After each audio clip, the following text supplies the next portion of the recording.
Okay, welcome to our Erev Shabbat Perashat class, Perashat Vayigash, and the question is, what's behind the drama? This parasha is what I like to nickname dramatic encounters, and that is because there are numerous dramatic encounters in this parasha. I count 6 major ones, and you can check me on this afterwards and give your own count, but in this parasha alone, not including the continuation of the story, which is in Perashat Vayigash, I count 6 dramatic encounters. The first one, of course, is right off the bat with Yehuda and Yosef, before they know he's Yosef, and pleading to him for mercy regarding the release of Binyamin. Of course, when Yosef reveals himself, we have the encounter of Yosef and his brothers and the emotion behind that powerful moment. Then afterwards, we have when the brothers approach Yaakov to convince him, "Oh, Yosef, hi, he's still living." He didn't believe them at first, and then afterwards he believed them, and his spirit was revived once again. I think I'm up to number 4, is when Yaakov and Yosef afterwards meet and embrace. What an emotional moment. And then after, when they travel back to Mitzrayim, you have this powerful meeting between Yaakov and Paro. And then afterwards, you have Yosef presenting some of the group of the brothers to Paro as well. So you have all these dramatic encounters and moments of engagement between major parties, you can say, in our parasha. And really, within some of these encounters are very emotional. They're very emotional encounters as well. And to be sure, you can count at least 4 times within these events that we actually, the Torah explicitly speaks about crying, right? You have first and foremost, when Yosef reveals himself as Vayiten Kolo B'Pchi, he cries out and then he reveals Ani Yosef. When Yosef and Binyamin afterwards embrace, it says, "Vayipol asavere Binyamin Yahiv." He falls on his neck, so to speak, and he cries, "Vayep and Binyamin b'chal savarav." And then, of course, when Yosef speaks to all the brothers, it says again, "Vayep alehem." And as we just mentioned, when Yaakov encounters Yosef for the first time in all those 22 years, it says, "Vayipol savarav vayep," and they embraced and cried. So these are powerful moments. They're emotionally charged moments and encounters and engagements. And it really it lifts our spirits, our emotions. It piques our intellectual curiosity as well.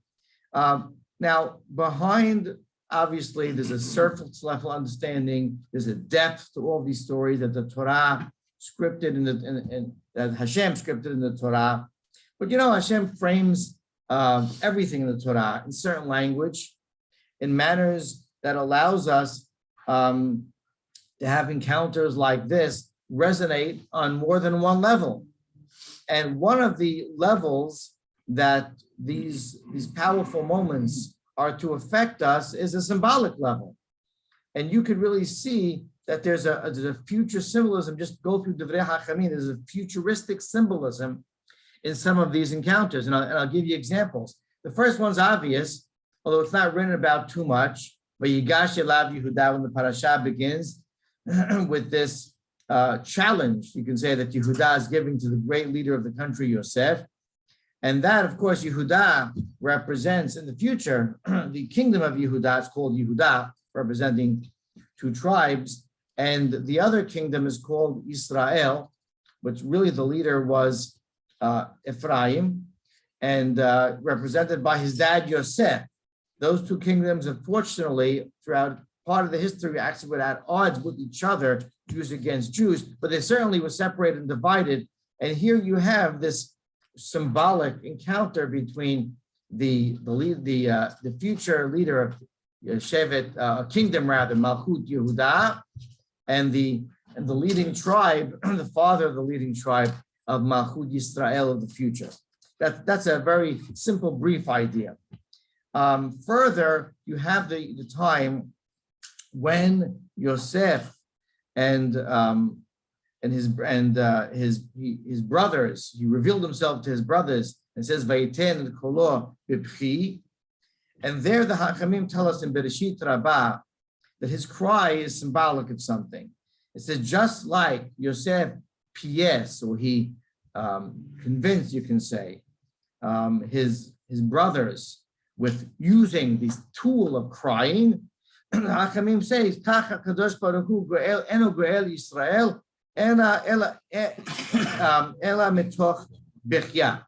That God will redeem us in our future redemption through use of tears, and it brings the pasuk of Yirmiyah to prove that b'pchiya bo tachonunim obilem. And the idea is that the Hachamim is sensitive to the fact that when Yosef reveals himself to his brothers, it's not just this unbelievable revelation, but it also, to some extent, is an emancipation of the brothers. They were in the dark. They were fearful of their lives. They were, you can say, shackled by their conscience as well. They were imprisoned by themselves. And physically, because of the entire scene, they had no idea what their future held. And this revelation completely freed them. It freed them what seemed to be the current servitude, and it freed them from all the uncertainties that were really, bedeviling them, you can say. And that is accomplished with a cry of Yosef.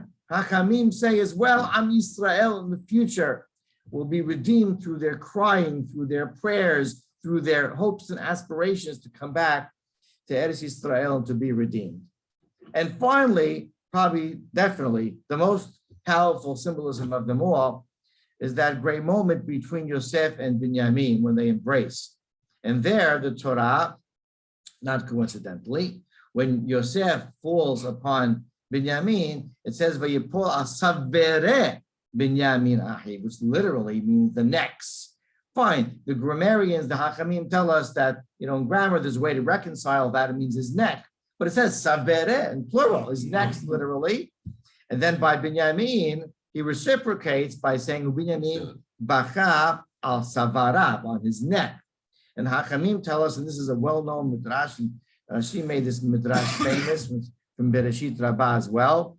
And he said that Yosef HaSadiq saw Beruach HaKodesh, although he wasn't a prophet, but he had somewhat of a divine premonition, you can say, and that there would be two different destructions in the portion of Binyamin, because we're told that the portion of Binyamin had this protrusion in their land, their tribe, in which actually enveloped the area of the Bet HaMikdash.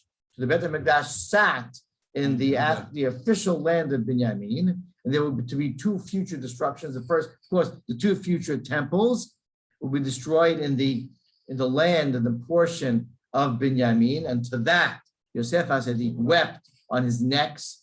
In other words, abundant weeping and crying for more than one future possible tragedy.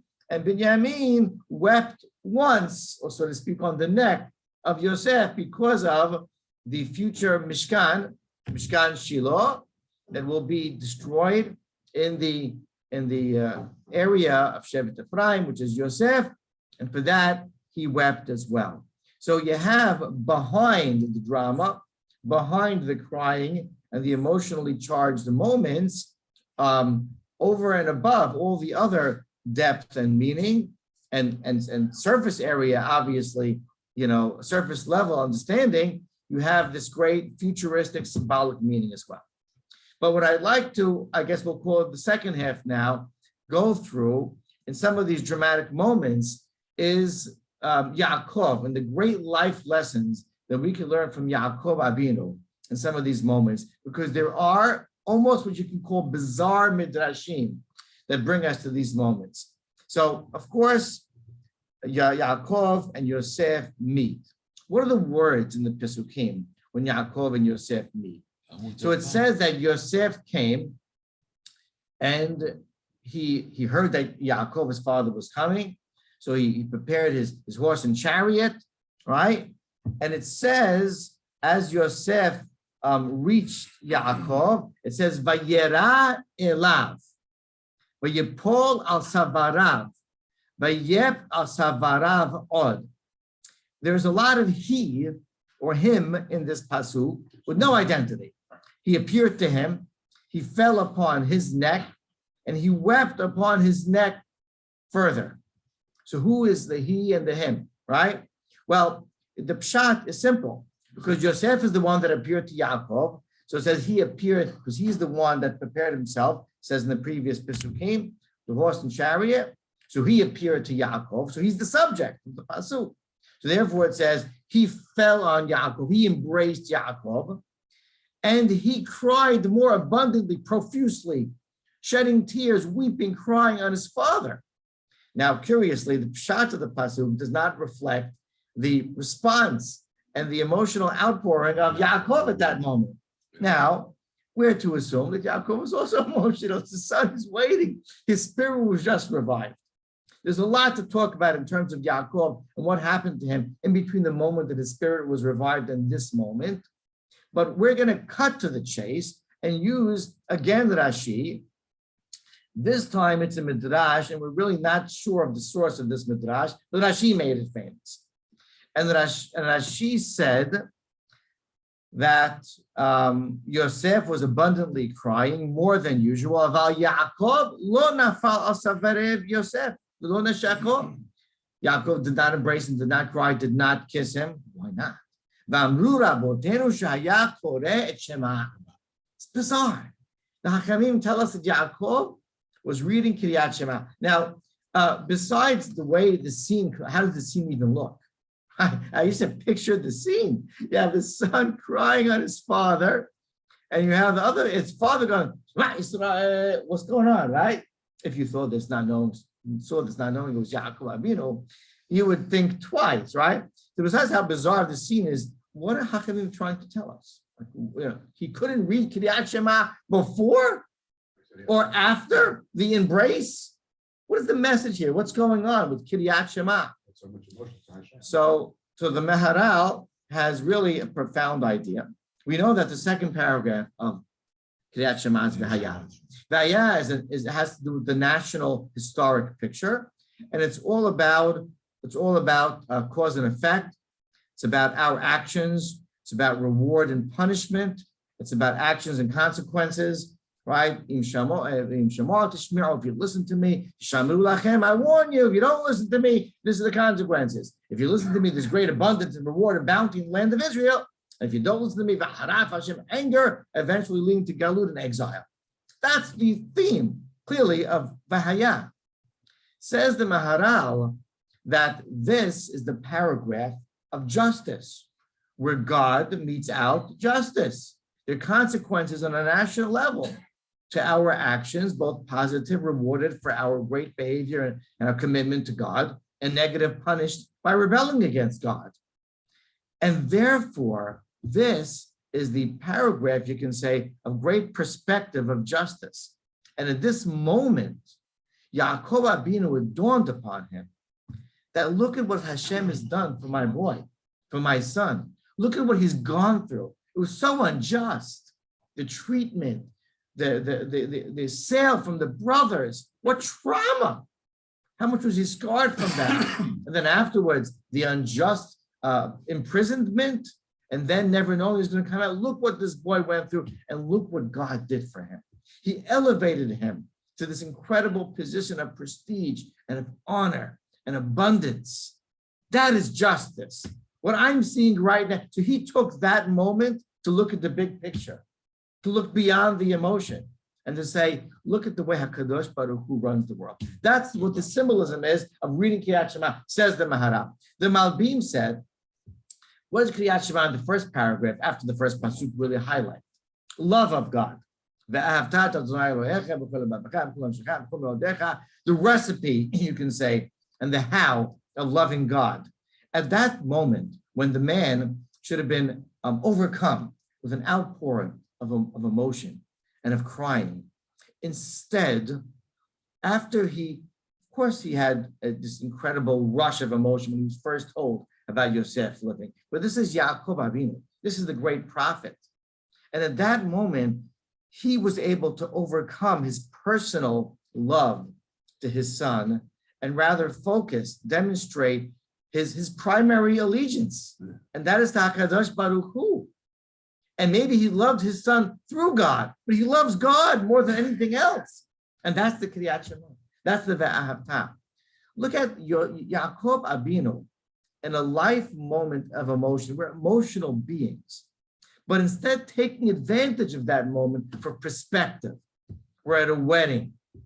We cry of happiness. Bad Minan, we're at a funeral. We cry of sadness. Those are the extremes. And in between, there's all lower level moments of happiness and sadness.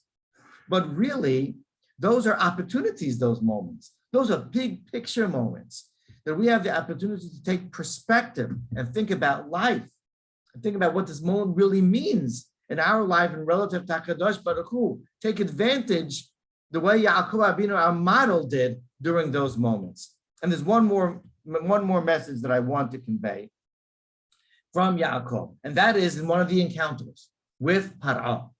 So Yosef brings Yaakov Abinu to Paro, and it says Vayigash, he blessed Paro, blessed him. We know what the blessing was. And after he blessed him, Paro had a question. He says, Kama yeme shene hayecha. How old are you? Right? How old are you? And he answers in a way that really is a little discouraging for us. He says, well, I'm 130. And then he expounded upon that. My days are numbered, they're limited, and evil, they're rough, right? Below his seagull, let me give you exact words. Me'at v'ra'im hayu yemeh sheneh hayai. Below his seagull, et yemeh sheneh hayai abotai yemeh mevurehem.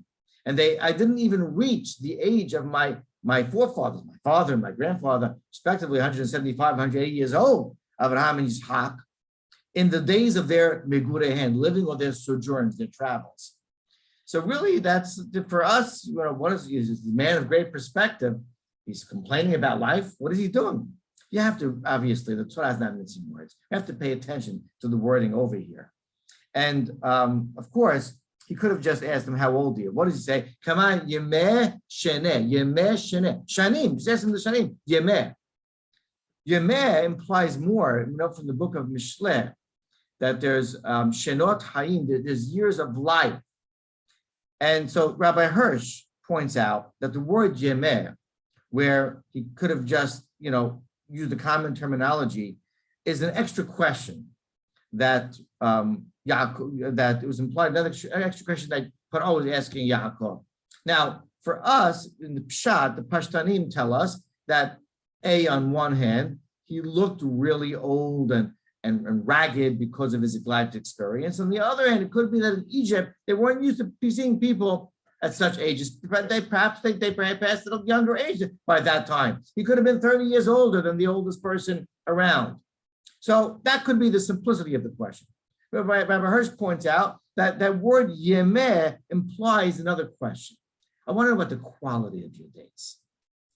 Quality of my days answers Yaakov Abinu. Okay, so first let me tell you that when Yaakov blessed Paro by Vayigash, we don't know what he said. But there is a reaction to that blessing. The reaction is, how old are you?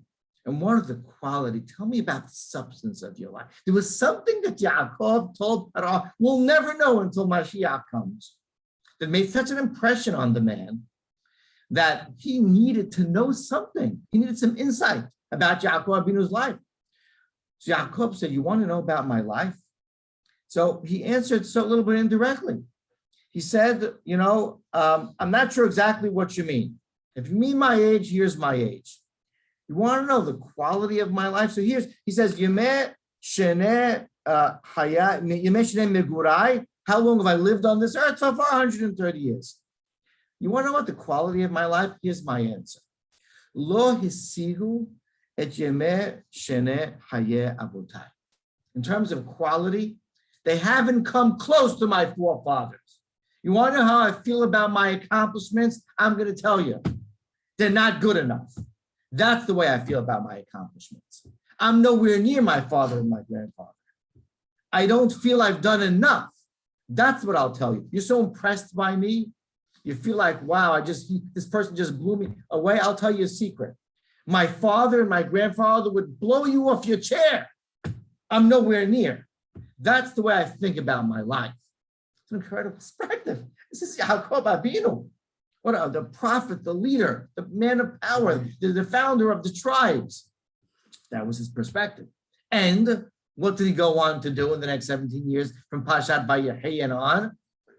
He had an explosive ending of his life with the greatest prophecy, the greatest insights, the greatest impact, the greatest teachings, not just to his family, but to a nation. The entire Egypt was affected by this man because he was not about to retire at 130.